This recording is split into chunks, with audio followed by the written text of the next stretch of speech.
Kasi sabi ma'am, sometimes you have to let your family na mababayaan muna. Yes. Like, right now I'm here serving the Region 7, Oo.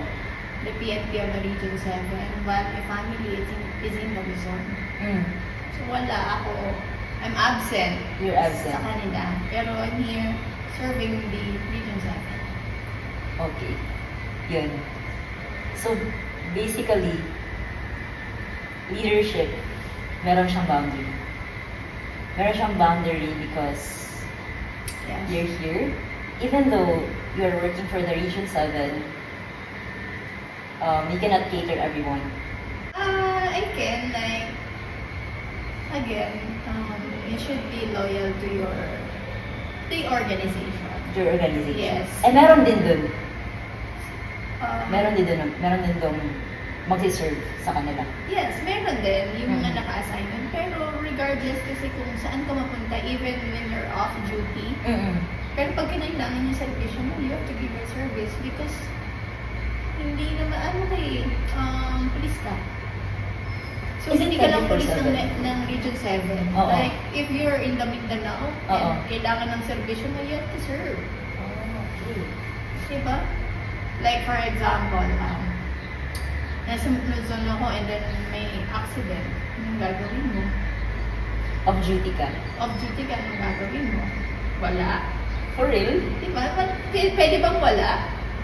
Ewan ko. Pwede, diba? Kasi you have to at least stop kung hindi mo i-assess mo yung sitwasyon, kung kaya mo. If not, stop, nandun ka, tumawag ka ng help. At least, nag-assist ka.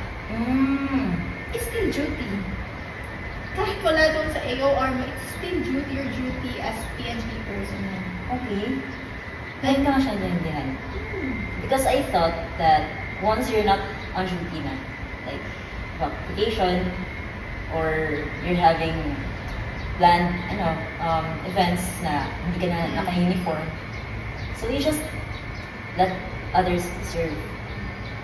May mga taong ganyan. May mga polis na ganyan. Pero may mga polis din na hindi. So, kapag kasi the moment that we took the oath, so habang kami ay nasa servisyo, mapa-off duty ka, mapa-nasang lupalop ka ng Pilipinas, you're a police officer. You have to serve and protect. Call of duty. Call of duty. Tinatawag nila na call of duty. Sa mga hindi na naka-uniform, if you're having a day off, nasa ano mo na siya, nasa konsensya mo na siya. Yes. As an officer, yes. Kung kaya mo na palagpasin, may nakita kang aberya at kaya ng konsensya mo na wala kang gawin, okay, that's your call. It's not a neglect of duty. Dahil naka-off ka. Yes. Sa sarili mo, it's a neglect of duty. Because may na-witness ka na Oo. kailangan na tulong. Pero, well, sa policy of duty at wala namang nakakaalam or verify na police, it's not neglect of duty. Okay. Yun. Sabi ko nga, coach, you have to be loyal sa organization.